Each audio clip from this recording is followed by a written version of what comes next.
अस्सलाम वालेकुम। I am Chaudhary Shahad. हम आरएलसी के टॉपिक डिस्कस कर रहे थे, जिसमें हम हांडा के आरएलसी के जो चैप्टर हैं या बेसिक इलेक्ट्रिकल के जो चैप्टर हैं वो कंप्लीट कर लें, चैप्टर 1 to 5। अब जो है वो हम बीएल थराजा को डिस्कस करेंगे। इसके चैप्टर नंबर 1, चैप्टर नंबर 2 और चैप्टर नंबर 5 ये जो है वो बेसिक इलेक्ट्रिकल और जो है आरएलसी को डिस्कस करते हैं, कवर करते हैं। तो हम इनके आज एमसीक्यू चैप्टर नंबर 1 के करेंगे। Basic concept of electricity BL Theraja chapter number 1। तो आप अपनी बीएल थराजा की बुक निकाल लें और पेंसिल ले लें एक, ताकि जो भी इम्पोर्टेंट इसके पॉइंट्स होंगे वो आप नोट करते जाएं। चलें इसके एमसीक्यूज़ की डिस्कशन स्टार्ट करते हैं। इसकी बेसिकली थ्योरी कोई ये चैप्टर नंबर 1 है बीएल थराजा का, ये मिक्स है। इसमें कुछ आपको मोटर्स के हवाले से एमसीक्यूज़ मिलेंगे, कुछ आरएलसी के हवाले से, कुछ इलेक्ट्रिक फील्ड के हवाले से। तो ये चैप्टर मिक्स है। इसमें कभी कभी जो है वो टेस्ट में कोई ना कोई एमसीक्यूज़ आ जाता है, तो ये बहुत ज़्यादा इम्पोर्टेंट नहीं है, लेकिन ये जो है वो छोड़ने वाला भी नहीं है, तो इसको भी आपने देखना है। लेकिन चैप्टर नंबर 2 और चैप्टर नंबर 5 बीएल थराजा का बहुत ज़्यादा इंपॉर्टेंट है। उसमें टेस्ट में जो है वो बहुत ज़्यादा एमसीक्यूज़ आते हैं, तो इसको भी आपने कवर करना है। तो इसको सबसे पहले कवर करते हैं। चलें इसके एमसीक्यूज़ की जो है वो डिस्कशन स्टार्ट करते हैं। एमसीक्यूज़ नंबर 3 है, when a low resistance is connected in parallel with the high resistance the combined resistance is. आपको पता है कि जब भी हम पैरेलल में कोई कम्बिनेशन लेते हैं, जो उसकी इक्वलेंट वैल्यू आती है, उसकी जो लोवेस्ट रेजिस्टेंस होती है, उसकी जो इक्वलेंट वैल्यू होती है वो उससे भी कम आती है। तो जब आप एक लो रेजिस्टेंस के साथ एक हाई रेजिस्टेंस पैरेलल में कनेक्ट करेंगे, तो जो उसकी इक्वलेंट आएगी always less than the low resistance, उसकी जो इक्वलेंट रेजिस्टेंस आएगी वो लो रेजिस्टेंस से भी कम होगी। एमसीक्यू नंबर 4 है, 200 watt lamp 100 watt 200 volt lamp are connected in series across 200 volt supply, the total power consumed by each lamp will be in watts. ये MCQs वही जो हमने इसका सलूशन किया था हांडा में, चैप्टर नंबर 1 का एमसीक्यूज़ नंबर जो 8 था। मैंने आपको बताया था कि अगर बल्ब के रेटेड वोल्टेज, लैंप के रेटेड वोल्टेज और सप्लाई वोल्टेज अगर बराबर हों, तो अगर आपने उनके वोल्टेज कंजम्पशन निकालनी हो, पावर कंजम्पशन निकालनी हो, तो सिंपली आप रेजिस्टेंस का पैरेलल वाला फार्मूला इस्तेमाल करेंगे। इसका जैसे हमने वो सलूशन भी किया था, ये देखें कि जिसमें हमने ये कहा था कि जब भी आर सिस्टम और R V source, V system और वी सोर्स बराबर होंगे, तो हमारे पास जब पी टोटल निकालने का फार्मूला सिंपल जो रेजिस्टेंस का पैरेलल वाला फार्मूला होगा वही होगा फार्मूला। ठीक है, ये आपने याद रखना कि जब भी बल्ब लैंप के रेटेड वोल्टेज और उसके सोर्स सप्लाई वोल्टेज बराबर होंगे, तो सिंपल आपने जो रेजिस्टेंस का पैरेलल वाला फार्मूला होता है वो इस्तेमाल करके आपने पावर कंजम्पशन निकाल लेनी है। अब ये देखें, जो है वो दोनों बल्ब जो है वो 100 वाट के थे। जब भी हम इसको पैरेलल वाले फार्मूले में पुट करेंगे तो 100/2, जब 100/2 करेंगे तो 50 वाट आंसर आएगा। अब 50 वाट दोनों की कंज्यूम पावर है। अब इसमें उसने बोला है कि ईच लैंप की आपने निकालनी है, तो ईच लैंप की क्या होगी, उसको मज़ीद 2 से डिवाइड करेंगे। जब 50 को आप 2 से डिवाइड करेंगे तो इसका मतलब आपका जो आंसर है वो 25 वाट आएगा। तो इसका option number A. 50 number MCQs है, the factor which will have the least effect on the voltage at the load end of 2 wire supply circuit.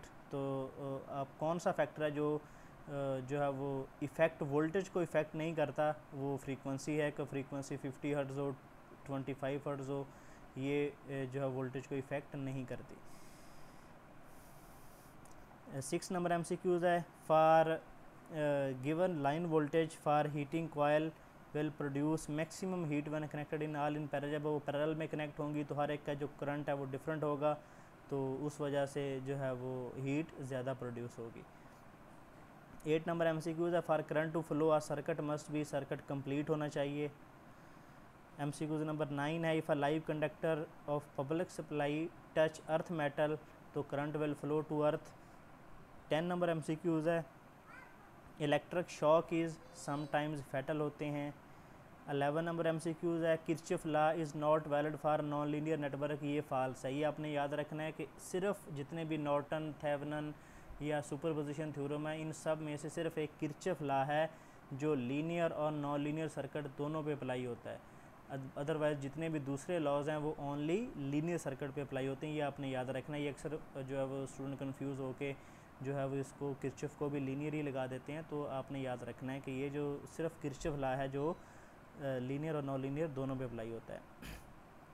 MCQ number 12 है, material use for fuse must भी, जो fuse के लिए material use होता है उसका एक तो मेल्टिंग पॉइंट कम होना चाहिए ताकि जब भी हाई करंट हो वो जल्दी मेल्ट हो जाए, एंड इसकी हाई स्पेसिफिक रेजिस्टेंस होनी चाहिए। हाई स्पेसिफिक रेजिस्टेंस का मतलब क्या है, ताकि जो है वो उसके क्रॉस वोल्टेज ड्रॉप भी हो और हीट जनरेट हो और ताकि वो जल्दी मेल्ट हो सके। MCQ नंबर 13 है, which of the following statement regarding the capacitor is not true. Not true जो डी स्टेटमेंट नॉट ट्रू है। 14 नंबर MCQ है, short circuit is that which offer very low resistive path for the current flow. कि short circuit क्या होता है कि जो current को लो रेजिस्टिव पाथ प्रोवाइड करता है। 15 नंबर MCQ है, parallel circuit is one that has, parallel circuit किसको बोलते हैं कि all elements connected across the power supply so that removing one element does not stop the other from working. आपको पता है कि अगर डिफरेंट एलिमेंट्स जो है वो पैरेलल में कनेक्टेड हों तो अगर एक एलिमेंट ख़राब भी हो जाए या उसको निकाल भी दे तो दूसरे एलिमेंट्स की जो सप्लाई है उसको उस पर फ़र्क नहीं पड़ता। 16 number MCQ the usual value of surge impedance of telephone line is, ये 75 ओम होती है। 17 है, in a mesh analysis of network all the following mesh current necessarily be either clockwise और एंटी क्लॉकवाइज। या जी हाँ बिल्कुल, हम या उसको एंटी क्लॉकवाइज भी ले सकते हैं, क्लॉकवाइज भी ले सकते हैं, ये ट्रू है। 18 नंबर MCQ है, which of the following stage the same in all parts of series circuit. तो करंट सीरीज़ में सेम होता है। MCQ नंबर 19 है, the resistance of winding of generator is known as, अब जो जनरेटर की वाइंडिंग की रेजिस्टेंस होती है उसको हम इंटरनल रेजिस्टेंस बोलते हैं।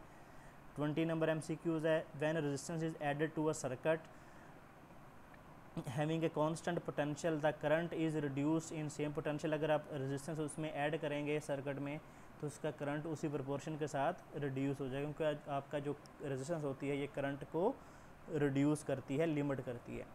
21 नंबर MCQ ये एक न्यूमेरिकल है, इसका हमने सोल्यूशन नहीं किया, आपने इसका सोल्यूशन करना है। अगर किसी ने किया हो तो वो कमेंट में जो है वो पेस्ट कर दे ताकि उसको हम एक किसी वीडियो में डिस्कस कर सकें। 21 number ampere is the current which if maintained in two straight parallel conductor of finite length of negligible circular cross section and placed 1 metre apart in vacuum would produce between these conductor of force. जो force होगी वो 2 multiply by 10 होगी -7 newton पर metre length. 22 number MCQ है, ohm law is applicable to none of the above है। 23 है, a wire of length L and circular cross section of radius R has a resistance R ohm. Another wire of same material and cross section area is 2R will have the same resistance R if the length is, जो 2R है इसका मतलब उसकी जो resistance है वो 4 time होगी। तो अगर आपने उसी के इक्वल दूसरे लेंथ के साथ उसकी इक्वल जो रेजिस्टेंस है आपने बनानी है तो उसका मतलब आपको जो लेंथ है वो 4 टाइम करनी पड़ेगी, क्योंकि जब रेडियस आ जाएगा तो पाई R स्क्वायर रेडियस के स्क्वायर के इनवर्सली प्रोपोर्शनल है और लेंथ के डायरेक्टली प्रोपोर्शनल है सिंपल लेंथ के। तो अगर आप रेडियस आप उसका 2 टाइम इंक्रीज़ या डिक्रीज़ कर रहे हैं तो आपको लेंथ उसकी इक्वल इंक्रीज़ या डिक्रीज़ करने की लेंथ उसकी 4 टाइम चेंज करनी पड़ेगी। 24 नंबर MCQ है, with the rise in temperature the temperature coefficient of resistance decrease करता है। ये बहुत इंपॉर्टेंट है, अक्सर टेस्ट में आ जाता है। 25 नंबर MCQ है, the value of temperature coefficient of resistance of given conductors are different at different temperature. ये भी बहुत इंपॉर्टेंट है। 26 नंबर MCQ है, temperature coefficient of resistance is defined as increase in resistance per ohm per centigrade. 28 number MCQ है, when one leg of parallel circuit gets opened out the current drawn from the supply will reduce। अगर आप किसी एक leg जो है वो parallel circuit की एक लेग को निकाल देंगे तो उसका मतलब है उस जो पैरेलल सर्किट से करंट उस एलिमेंट से करंट जो है वो फ्लो नहीं करेगा, तो जो आपका करंट है ड्रॉन फ्रॉम सप्लाई वो रिड्यूस हो जाएगा। 29 है, for series as well as parallel circuit जो पावर होती है वो हमेशा एडिटिव होती है। MCQ नंबर 32 है, the heating effect of electric current is used in, ये vacuum cleaner sorry vacuum cleaner, ये इलेक्ट्रिक फर्नेस जो इलेक्ट्रिक आयरन है, इसमें हम जो है वो इसका हीटिंग इफ़ेक्ट यूज़ करते हैं इलेक्ट्रिक आयरन में, ठीक है। इलेक्ट्रिक फर्नेस में भी हम इंडक्शन वाला यूज़ करते हैं, इलेक्ट्रिक आयरन में ये यूज़ होता है। इसका ऑप्शन नंबर सी करेक्ट है 32 का। MCQ नंबर 33 है कि 100 watt bulb is connected in series with the room heater. If no 100 watt bulb is replaced by 40 watt bulb, the heater output.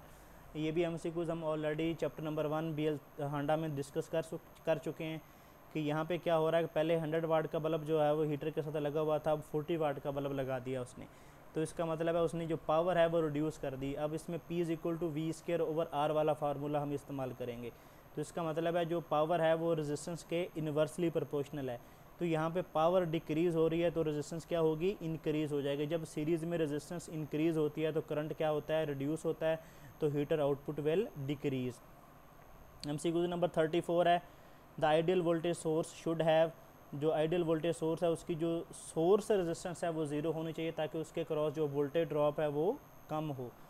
36 number MCQ है constant voltage 35 है for voltage source terminal voltage can not exceed a source EMF, जो उसके terminal voltage होते हैं वो उसके EMF से ज़्यादा नहीं होते, हमेशा कम ही होते हैं। 36 है constant voltage source is active और बाइलेटरल होते हैं। 37 है आइडियल करंट सोर्स है ज़ीरो इंटरनल कंडक्टेंस, आइडियल जो करंट सोर्स होता है उसकी जो इंटरनल कंडक्टेंस होती है वो ज़ीरो होती है। उसकी रीज़न क्या होती है कि अगर उसके अंदर से ही कंडक्टेंस स्टार्ट हो जाए तो अपने आप को ही वो सर्कुलेटिंग करंट पैदा होगा और अपने आप को ही वो डिस्चार्ज करना शुरू कर देगा। MCQ नंबर 38 है एक्टिव एलिमेंट किसको बोलते हैं, जिसमें करंट सोर्स होता है। 39 है if terminal across the source are dash if a current source is to be neglected, current source को अगर आपने नेगलेक्ट करना है तो उसको आपको ओपन सर्किट करना पड़ेगा, और अगर आपको वोल्टेज सोर्स को अगर आपको नेगलेक्ट करना है तो उसको आपको शॉर्ट सर्किट करना पड़ेगा। तो करंट सोर्स है तो ओपन सर्किट करना पड़ेगा उसको। 40 number MCQ the bilateral element is resistor, inductor और जो नॉन पोलर कैपेसिटर है, all of these are bilateral element. 41 है the element which are not capable of delivering energy by its own, इसको हम passive element बोलते हैं, ये भी डेफिनेशन हम हांडा में कवर कर चुके हैं। 42 है network having one or more than one source of EMF, इसको हम एक्टिव नेटवर्क बोलते हैं। 43 है circuit having a neither any energy source nor EMF source, तो इसको हम पैसिव सर्किट बोलते हैं। 44 number MCQ the passive network has neither current source nor EMF source, इसमें कोई भी सोर्स नहीं होता पैसिव में।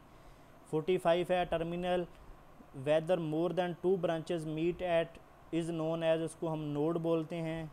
46 है close path made by several branches of network is known as, उसको लूप बोलते हैं। MCQ नंबर 47 है if there is a E element n nodes the number of meshes will be E - n+1 होते, जितने उसकी equation होती हैं उसका मतलब उतने ही उसके मैश होते हैं। 48 है if there are B branches J junction and number of meshes will be B - j+1 होते हैं, इसका फार्मूला है। 49 नंबर MCQs है for determining the polarity of the voltage drop across resistor we do not require value of, अगर हमने उसकी polarity लेनी हो तो हमें करंट रेजिस्टेंस या EMF जो है वो इसकी ज़रूरत नहीं होती, सिंपल हमें जो करंट की डायरेक्शन की ज़रूरत होती है। 50 है Kirchhoff law are valid for, ये बोथ लीनियर और नॉन लीनियर दोनों सर्किट पे अप्लाई होता है।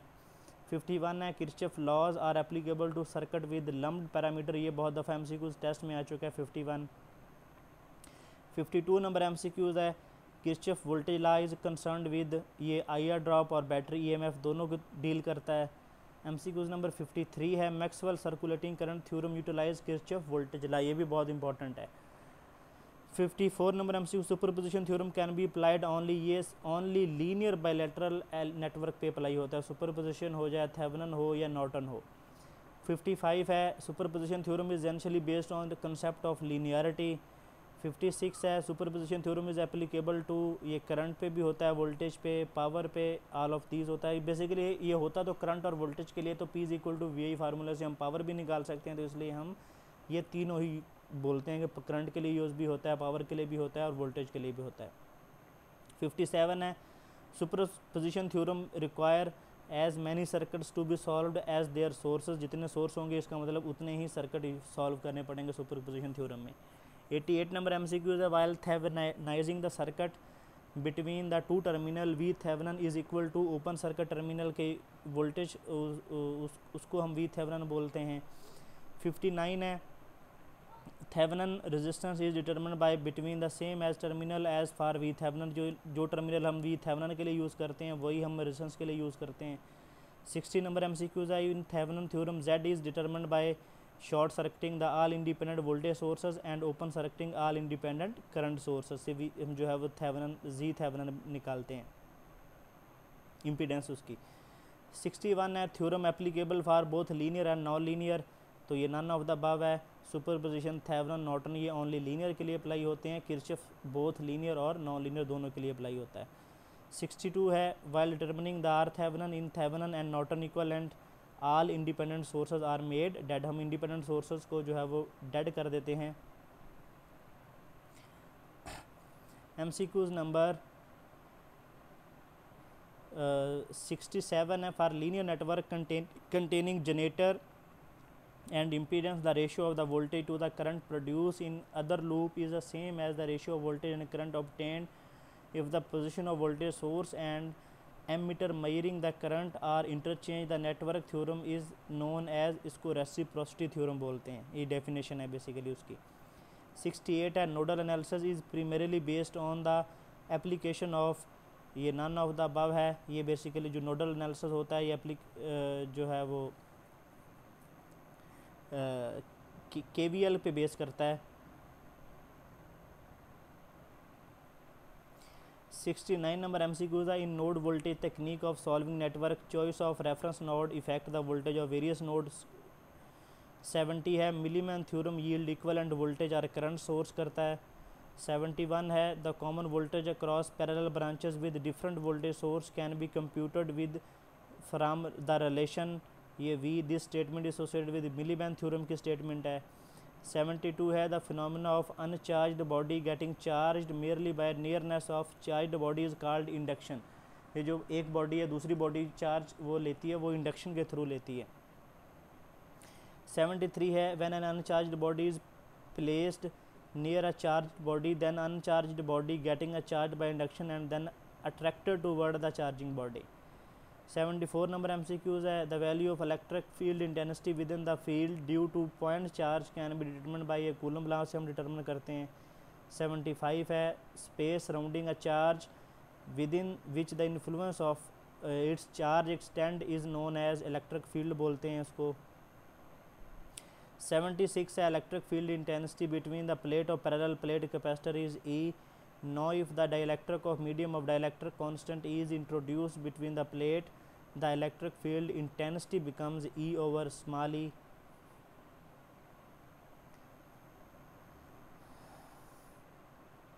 MCQ नंबर 83 है del D is equal to pi is based on, ये गॉसेस लॉ पे जो बेस करता है। 84 है ये बहुत इंपॉर्टेंट है total electric flux through any close surface surrounded a charge is equal to amount of charge enclosed is called, ये गॉसेस लॉ की स्टेटमेंट है। 85 है which of the following is a scalar quantity, electric potential is a scalar quantity, ये बहुत important अक्सर test में आ जाता है। 86 है electric potential due to electric dipole of length L at a point distance R away from it will be doubled if the length of L of the dipole is doubled। 87 है the dielectric strength of a medium जो होती है decrease with the increase in thickness, जो उसकी dielectric strength है वो decrease करती है इंक्रीज ऑफ थिकनेस के साथ। 88 है time constant of RC series circuit connected in an DC source is equal to, ये आरसी के ही इक्वल होता है, उसके कैपेसिटेंस और रेजिस्टेंस को मल्टीप्लाई करें तो हमारे पास उसका आरसी सर्किट का टाइम कांस्टेंट आ जाता है। 90 नंबर एमसीक्यूज है the magnetic susceptibility of paramagnetic material जो होती है पैरामैग्नेटिक की वो लेस देन 1 होती है बट पॉजिटिव रहती है। 91 है a keeper is used for provide a, 91 में keeper is used for providing a close path for magnetic flux, जो बेसिकली जो भी हम कोर यूज़ करते हैं मैग्नेटिक फ्लक्स को एक ख़ास पाथ प्रोवाइड करने के लिए उसको हम कीपर भी बोलते हैं। 92 है force experience by unit north pole at any point is known as, इसको मैग्नेटिक फ्लक्स बोलते हैं। 93 है line of force never intersect.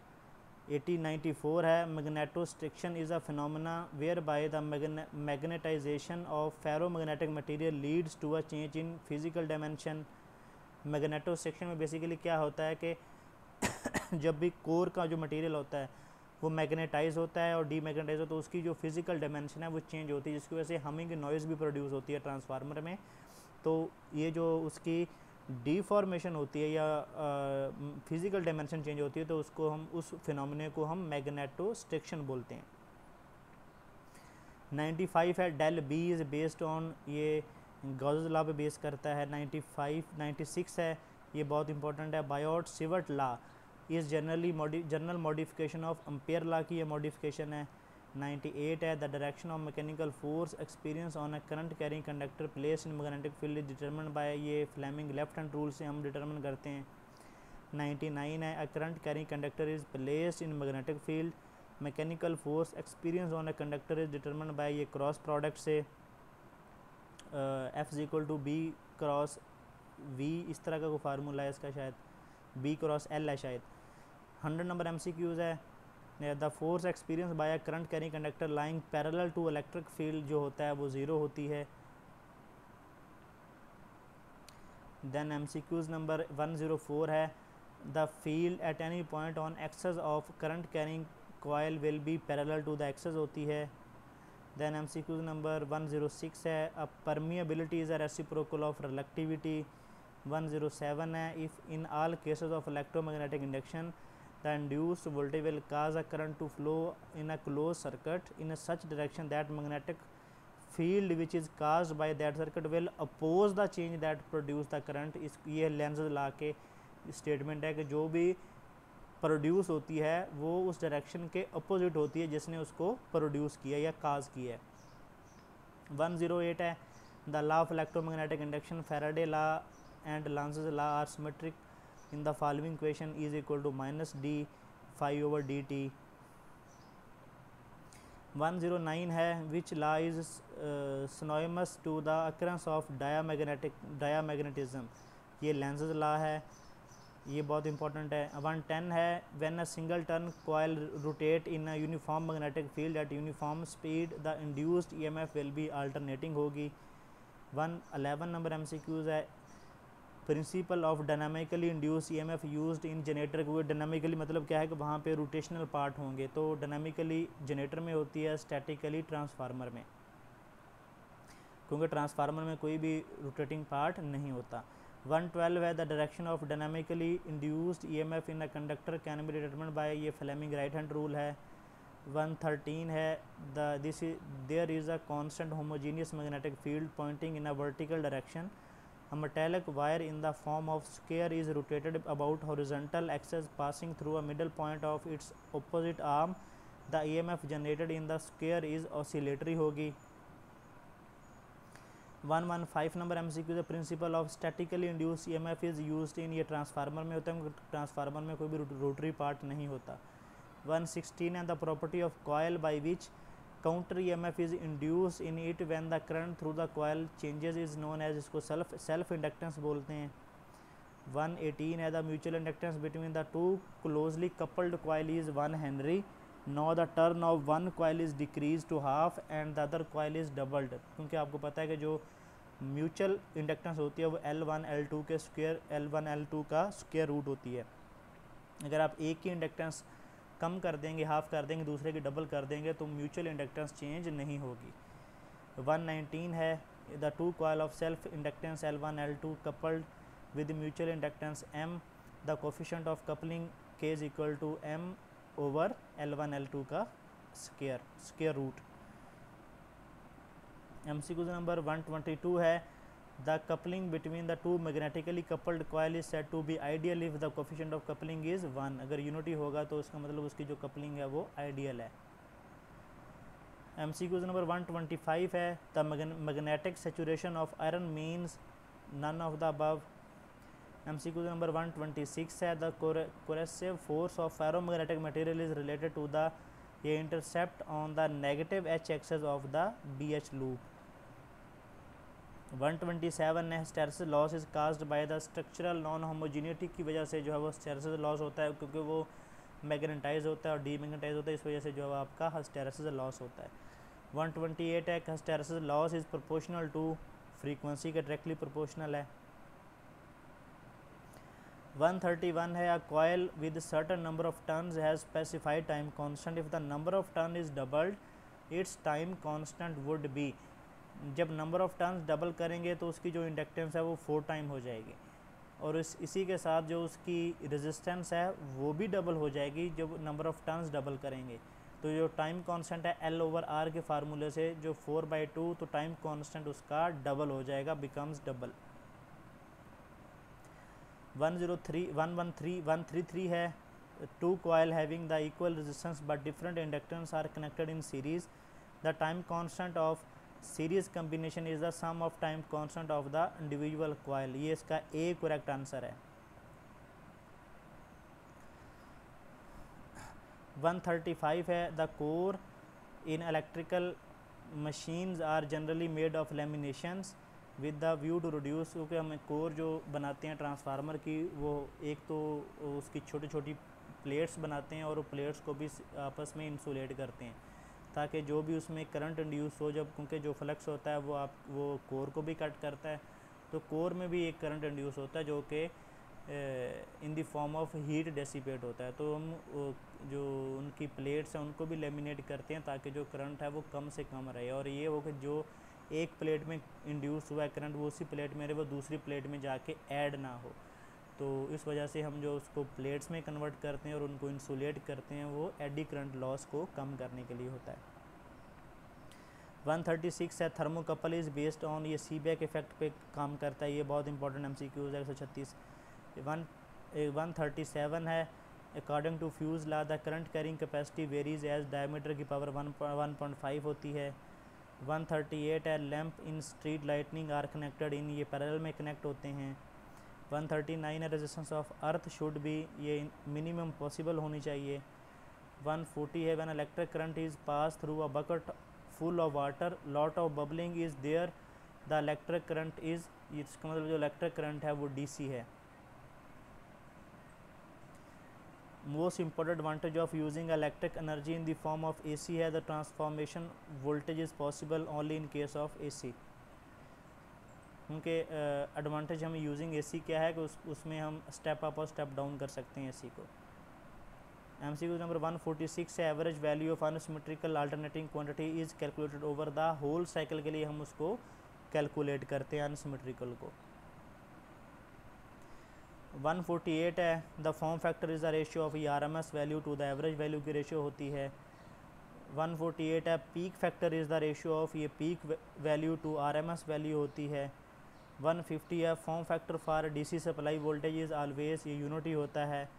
151 है the two quantities are said to be in phase with each other when, उसमें उसका phase difference between the two quantities 0 degree हो, each of them pass through the zero value at the same instant when the rise of the same direction, तो उनको हम two quantity phase said to be in phase बोलेंगे। 152 है phase difference between the two wave form can be compared only when they have same frequency, उनकी जब same हो। 153 है phasor is a line which represent, ये बहुत important MCQs है RMS value and phase of alternating quantity.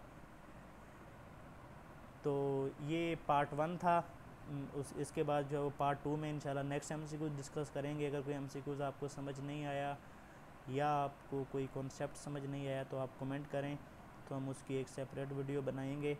तो channel को subscribe कर लें, बेल आइकन को प्रेस कर दें ताकि जब भी हमारे पास इसी से प्रेपरेशन सेशन की जब भी आने वाली वीडियो आपको टाइम पे मिल सके। तो इंशाल्लाह हम जिस तरह BL थराजा इसका फिर RLC टॉपिक करेंगे, फिर हम VK मेहता का RLC का चैप्टर्स कवर करेंगे। तो आपने एक टॉपिक को हर बुक से कवर करते जाना है, ठीक है। फिर इसी तरह इसके बाद हम कैपेसिटर स्टार्ट करेंगे, तो पहले हांडा से, फिर BL थराजा से, फिर VK मेहता से। तो हम एक टॉपिक को तीनों बुक से कवर करते जाएंगे ताकि आपकी प्रेपरेशन जो है वो बेहतरीन हो जाए। ओके जी, अल्लाह हाफिज़।